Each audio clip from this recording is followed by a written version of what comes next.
بسم اللہ الرحمن الرحیم۔ انگارہ ٹی وی میں آپ سب کا خیر مقدم ہے۔ پہلی بات تو یہ ہے کہ جتنے ہمارے دوست اس کو دیکھ رہے ہیں اور اس کو سراہ رہے ہیں، ہم تہہ دل سے ان سب کے مشکور ہیں۔ ہاں، جو نئے دیکھنے والے ہیں، جو ہمارے ساتھ اب جڑ رہے ہیں، ان سے گزارش ہے کہ وہ اس چینل کو سبسکرائب کر لیں اور بیل آئیکن کو دبانا نہ بھولیں، تاکہ آپ کے پاس ہمارے جو بھی تازہ پروگرام ہیں، جو بھی کاوشیں ہیں، وہ آپ تک بر وقت پہنچتی رہیں۔ تو آج کا ہمارا جو منتخب کردہ افسانہ ہے موپساں کا، بعض لوگ اس کو تلفظ میں گائے ڈی موپساں بھی پڑھتے ہیں، GUY سے جو کہ نام ہے۔ بہرحال فرینچ پروننسیشن اس کا ہے گی دی موپساں۔ یہ نوجوانوں کے لیے بتانا ضروری ہے تاکہ وہ اسے یاد رکھیں گے۔ اس کا ایک افسانہ ہے، بہت شاہکار، بہت ہی شاندار، جس کو ترجمہ کرنے کی فقیر نے کوشش کی ہے۔ میں آپ کی سماعتوں کی نظر کرتا ہوں۔ افسانے کا نام ہے محبت، ایک شکاری کی کتاب سے 3 صفحات۔ میں نے ابھی ایک اخبار کی عام خبروں میں ایک جذباتی سا ڈرامہ پڑھا ہے۔ اس نے اپنی محبوبہ کو قتل کیا اور پھر خودکشی کر لی۔ یہ تو ظاہر ہے کہ وہ لازماً اپنی محبوبہ سے عشق کرتا ہوگا۔ اس عاشق یا معشوق سے کیا فرق پڑتا ہے؟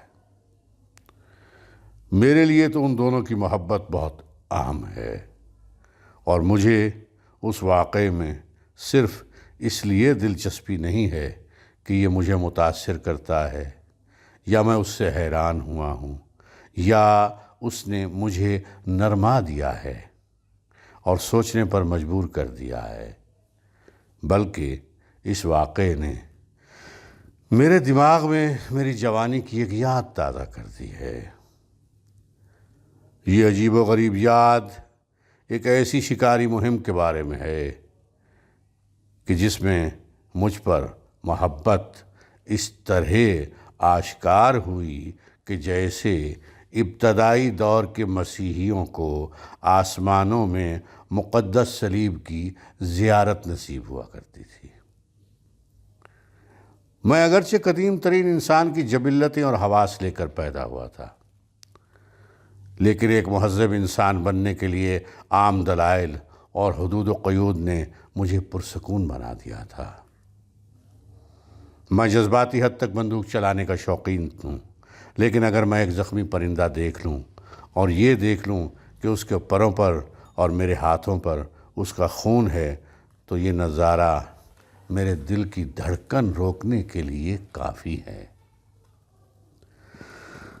اس سال خزاں کے آخر میں موسم سرما اچانک ہی شروع ہو گیا تھا، اور مجھے میرے ایک کزن کارل ڈی روول نے دعوت دی تھی کہ میں اس کے ساتھ جا کر عین صبح کے وقت دریائی جوہڑوں میں مرغابی کا شکار کروں۔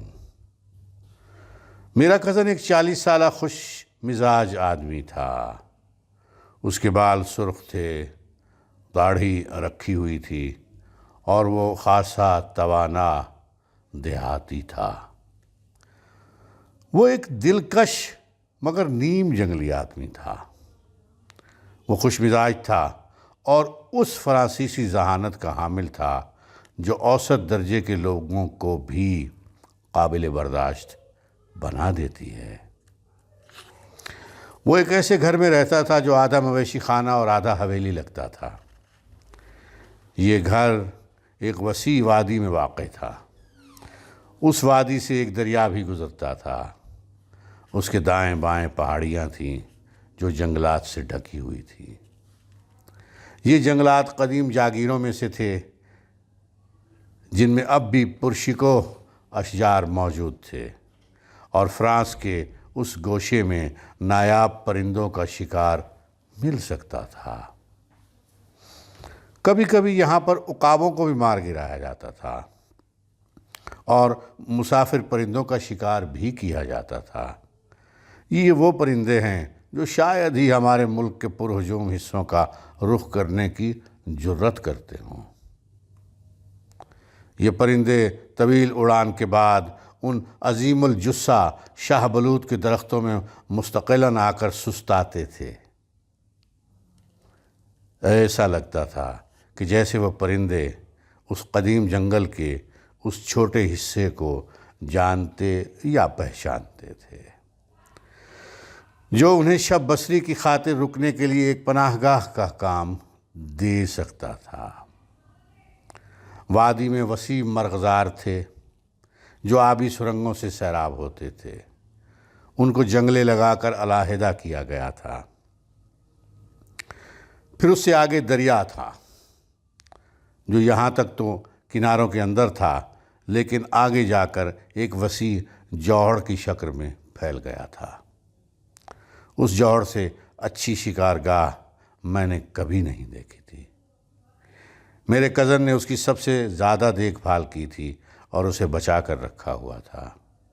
اس کی سطح کو آبی جھاڑیوں نے ڈھکا ہوا تھا۔ ان کی وجہ سے سطح خاصی سخت ہو گئی تھی، اور جب ہوا چلتی تھی تو ان جھاڑیوں کی وجہ سے سائیں سائیں کی آوازیں آتی تھیں۔ ان جھاڑیوں کو کاٹ کر تنگ آبی گزرگاہیں بنائی گئی تھی۔ ان راستوں سے چپٹے پیندے کی کشتیاں گزرا کرتی تھیں۔ ان کشتیوں کو بانسوں کی مدد سے دھکیلا جاتا تھا، اور یہ کشتیاں اس بے جان پانی پر خاموشی سے چلا کرتی تھیں۔ اور جب یہ کشتیاں سرکنڈوں سے رگڑ کھاتی تھیں تو مچھلیاں پھرتی سے گھاس کے نیچے پناہ لے لیتی تھیں، اور جنگلی مرغ اپنی نوکدار سیاہ گردنوں کے ساتھ اچانک غوطہ لگا لیتے تھے۔ مجھے پانی سے جذباتی حد تک لگاؤ ہے، خصوصاً سمندر کا پانی۔ اگرچہ یہ بہت وسیع و عریض مد و جزر سے بھرپور اور ناقابل گرفت ہوتا ہے، میں دریاؤں سے بھی پیار کرتا ہوں، جو ہوتے تو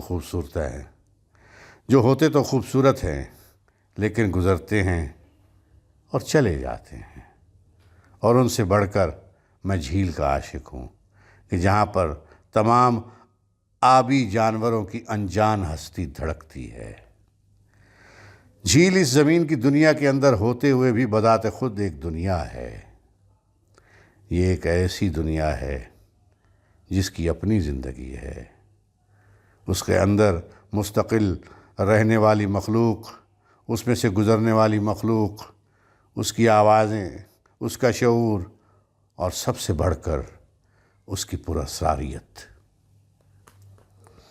کوئی جگہ بھی نشیبی داخلی علاقے سے بڑھ کر پراثر، پریشان کن اور بعض اوقات تو ڈرا دینے والی نہیں ہو سکتی۔ پانی سے بھرے ہوئے ان نشیبی علاقوں پر ایک مبہم سا خوف کیوں لٹکا رہتا ہے؟ کیا یہ خوف آبی جھاڑیوں کی سنسناہٹ کی وجہ سے ہے، یا پانی کے اندر حرکت کرتی ہوئی نیلگوں روشنی یا خاموشی جو پرسکون راتوں میں پھیل جاتی ہے، یا وہ ساکت و جامد دھند جو پانی کی سطح پر کفن کی طرح معلق رہتی ہے، یا یہ خوف پانی کی تقریباً قابل سماعت مہین حرکت کی وجہ سے پیدا کرتا ہے؟ پھر بھی یہ خوف انسانوں کی بنائی ہوئی توپوں اور آسمانوں کی گرج سے کہیں زیادہ ہوتا ہے۔ یہ سب کیفیات ان جھیلوں اور تالابوں کو ایسے ملکوں سے مشابہ بنا دیتی ہیں جن کے بارے میں کوئی آدمی خواب دیکھتا ہے۔ ایسے دہشتناک ممالک جو اپنے اندر ناقابل فہم اور خطرناک راز لیے ہوئے ہوتے ہیں۔ نہیں، اس سے ایک اور چیز کا بھی رشتہ ہے، ایک اور اسرار، غالباً تخلیق کا اسرار۔ کیونکہ کیا ایسا تو نہیں کہ ٹھہرے ہوئے کیچڑ والے پانی میں سورج کی حدت کے عین نیچے نمی سے بوجھل گیلی زمین پر زندگی کے پہلے جرسوں میں نے سانس لیا ہو اور یہ سانس آج کی تاریخ تک پھیلا ہو۔ میں اپنے کزن کے پاس شام کو پہنچا۔ اس وقت پتھروں تک کو چیر دینے والی سردی پڑ رہی تھی۔ رات کا کھانا ہم نے ایک بڑے کمرے میں کھایا۔ اس کمرے کی بڑی میزوں، دیواروں اور چھت پر پرندوں کے بھرے ہوئے جسم پڑے ہوئے تھے۔ ان کے پر پھیلے ہوئے تھے، ان کے جسموں کو مختلف شاخوں پر رکھا گیا تھا جو کیلوں کے ذریعے فٹ کی ہوئی تھیں۔ ان شاخوں پر شکرے، بگلے، مختلف کیڑے کھانے والے پرندے، گدھ اور عقابوں کی مختلف قسمیں ٹانک دی گئی تھیں، اور میرا کزن جو خود ایک دریائے بچڑے کی کھال پہنے ہوئے تھا، بذات خود کسی سرد ملک کا عجیب و غریب جانور لگ رہا تھا۔ اس نے مجھے بتایا کہ اس نے اس رات کے لیے کیا کیا تیاری کر رکھی ہے۔ ہمیں صبح 3:30 بجے روانہ ہونا تھا تاکہ ہم اس کے چنے ہوئے مقام پر 4:30 بجے تک پہنچ جائیں۔ اس مقام پر برف کی ڈھیلوں سے ایک جھونپڑی بنائی گئی تھی تاکہ وہ ہمیں اس شدید ہوا سے بچا سکے جو پو پھٹنے سے پہلے چلتی ہے۔ یہ ہوا اتنی سرد ہوتی ہے کہ آرے کی طرح جسم کو چیر ڈالے، چاقو کے پھل کی طرح کاٹ ڈالے، زہریلے ڈنک کی طرح جسم میں چھید کر دے، اس کو جموروں کے جوڑوں کی طرح مروڑ دے، اور ایسی سرد ہوا کہ جسم کو جلا ڈالے۔ میرے کزن نے اپنے ہاتھ رگڑے اور کہا، میں نے ایسی ٹھنڈ کبھی نہیں دیکھی۔ کھانا ختم کرنے کے فوراً بعد ہی میں نے خود کو بستر پر گرا لیا اور سو گیا۔ قریب ہی آتش دان میں روشن آگ بھڑک رہی تھی۔ 3 بجے اس نے مجھے جگا دیا۔ اپنی باری پر میں نے بھیڑ کی کھال پہنی، جبکہ میں نے کارل کو ریچھ کی کھال پہنے ہوئے پایا۔ پہلے ہم نے 2 کپ کھولتی ہوئی کافی پی، اس کے بعد برانڈی کے گلاس پیے، پھر ہم ایک شکاری کے ہمراہ روانہ ہو گئے۔ ہمارے ساتھ ہمارے 2 کتے بھی تھے، پلونجین اور پائرٹ۔ جیسے ہی میں کمرے میں سے باہر نکلا تو پہلے ہی لمحے میں ٹھٹر کر رہ گیا اور میری ہڈیوں کا گودا تک جمنے لگا۔ یہ ان راتوں میں سے ایک رات تھی جن میں زمین سردی سے مردہ ہو جاتی ہے، فضا صریح مزاحم بن جاتی ہے، یہ ایسا درد پیدا کرتی ہے کہ ہوا کا کوئی جھونکا بھی اسے حرکت نہیں دے سکتا، یہ ساکت اور جامد ہوتی ہے، یہ فضا آپ کو کاٹتی ہے، آپ کے اندر چھید کرتی ہے، آپ کو خشک کر دیتی ہے، درختوں، پودوں اور کیڑوں کو ہلاک کر ڈالتی ہے، اور پرندے تو سردی کی گرفت میں آ کر شاخوں سے سخت زمین پر آ گرتے ہیں اور اکڑ کر خود بخود ہی مر جاتے ہیں۔ چاند اس وقت اپنے آخری چوتھائی حصے میں تھا اور ایک جانب جھکتا جا رہا تھا، لگتا تھا کہ جیسے وہ خلا میں معدوم ہو رہا ہو۔ اس وقت چاند اتنا نحیف ہو گیا تھا کہ وہ زوال کے قابل بھی نہیں تھا، وہ تو بیچارگی کے عالم میں وہیں اوپر ٹھہر سا گیا تھا۔ ایسا لگتا تھا کہ جیسے موسم کی شدت نے اسے دبوچ لیا ہو اور وہ مفلوج ہو گیا ہو۔ وہ اس وقت زمین پر ایک ایسی ماتمی روشنی پھینک رہا تھا، ایک ایسی کمزور اور مرتی ہوئی روشنی جو وہ ہر ماہ کے آخری دور میں زمین پر ڈالتا ہے۔ کارل اور میں پہلو پہ پہلو چل رہے تھے، ہماری کمریں مڑی ہوئی تھیں، ہمارے ہاتھ جیبوں میں اور ہماری بندوقیں ہمارے بازوؤں کے نیچے تھیں۔ ہمارے جوتے اون کے بنے ہوئے تھے تاکہ ہم اس جمے ہوئے دریا پر بغیر پھسلے چل سکیں۔ یہ جوتے بے آواز تھے اور میں کتوں کے نتنوں سے نکلتی ہوئی سفید بھاپ کو دیکھ رہا تھا۔ ہم جلدی تالاب کے کنارے پہنچ گئے اور آبی جھاڑیوں کی ایک روش میں داخل ہو گئے۔ یہ جھاڑیاں نشیبی جنگل سے گزرتی تھیں، ہماری کوہنیاں ربن کی طرح پتوں کو چھوتی تھیں اور اپنے پیچھے ایک ہلکا سا شور چھوڑ رہی تھی۔ میں طاقت اور واحد جذبے کی گرفت میں آ گیا تھا، اور یہ جذبہ میرے اندر دریائی تالابوں کی وجہ سے ابھرتا ہے، جبکہ میں ایسی کیفیت سے پہلے بھی نہیں گزرا تھا۔ یہ تالاب سردی کی وجہ سے مر چکا تھا، کیونکہ ہم اس کے اوپر درمیان میں اس کی خشک جھاڑیوں کی آبادی پر چل رہے تھے۔ اچانک ایک روش پر مجھے برف کی ایک جھونپڑی نظر آئی۔ یہ ہمیں پناہ دینے کے لیے بنائی گئی تھی۔ میں اندر داخل ہو گیا۔ اب ہمارے پاس ان راہگیر پرندوں کے جاگنے کا انتظار کرنے کے لیے 1 گھنٹہ تھا۔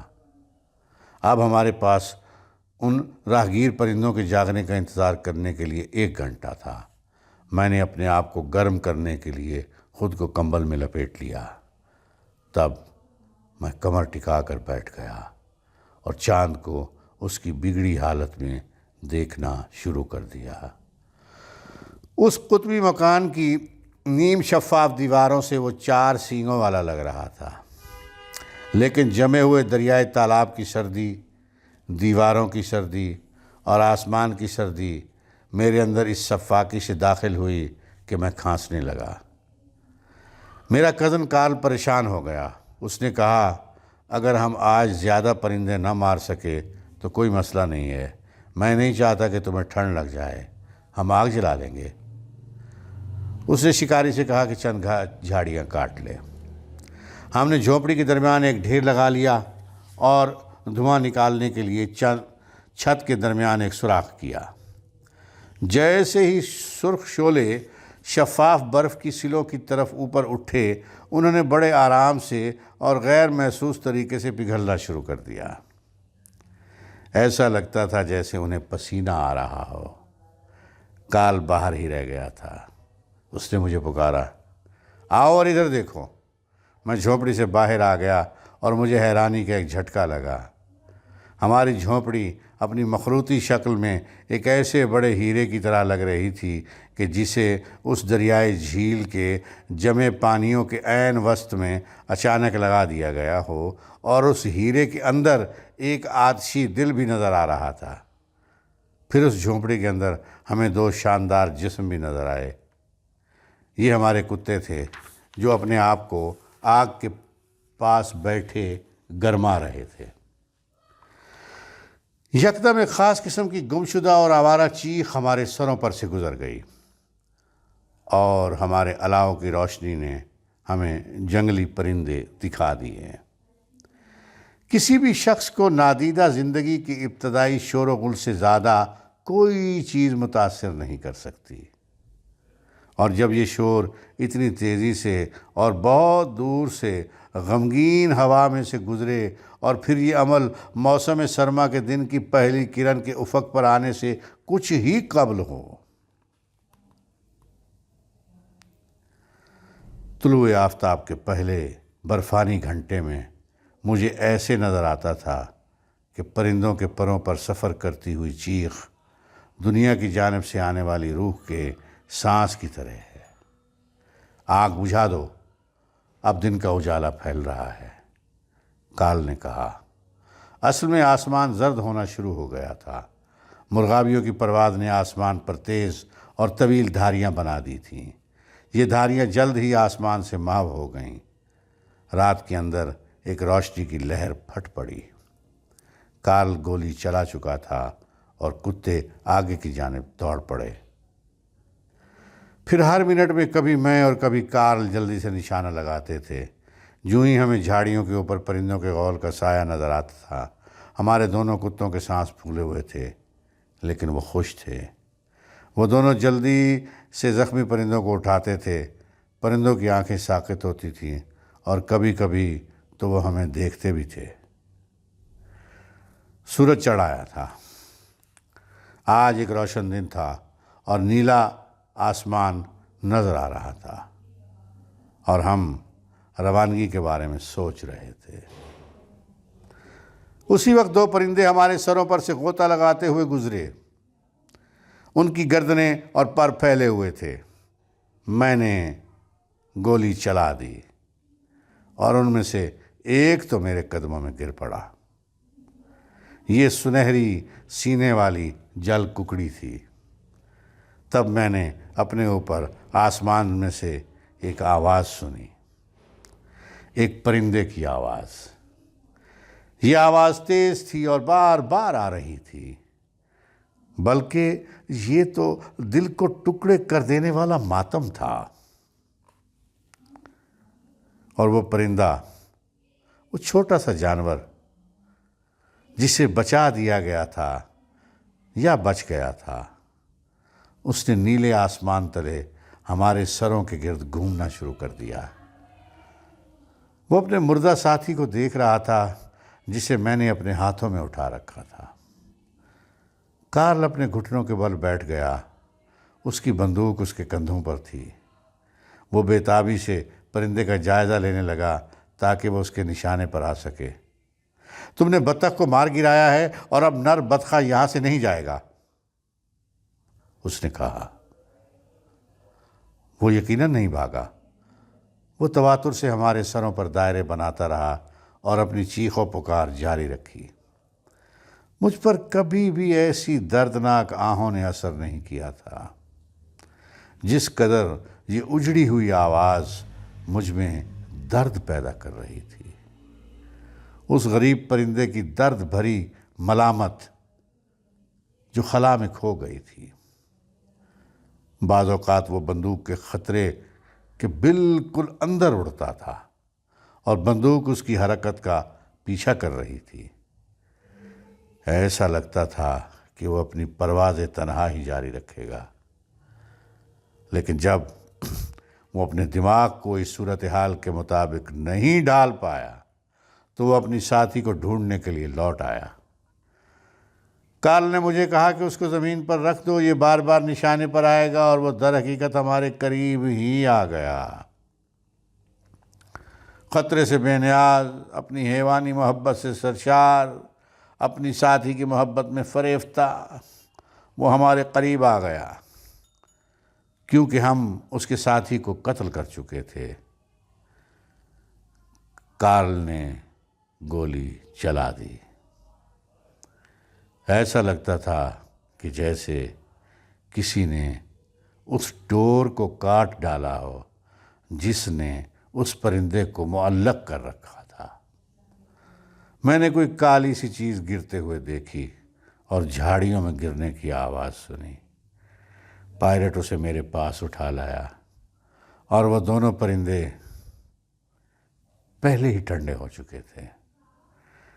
میں نے ان دونوں کو ایک ہی بیگ میں ڈال دیا اور اسی شام پیرس لوٹ گیا۔ شکریہ۔